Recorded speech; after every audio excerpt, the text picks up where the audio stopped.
ఏమంటాడు? ఎట్లా పెట్టుకుంటాడు ఆయన? ఎట్లా పెట్టుకుంటాడు డాడీ? ఎందుకు?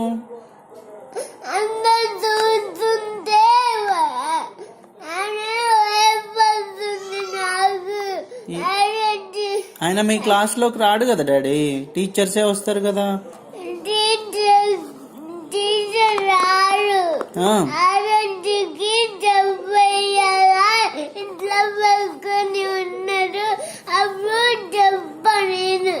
ఆరాధ్యకి చెప్పావా? అవునా, ఏమన్నది మరి ఆరాధ్య?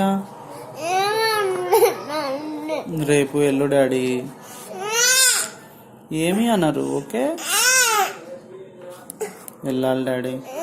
రేపు ఆరాధ్య అడుగుద్ది సుశ్రిత్ రాలేదా అని. ప్లీజ్. మేడం ఏమన్నది?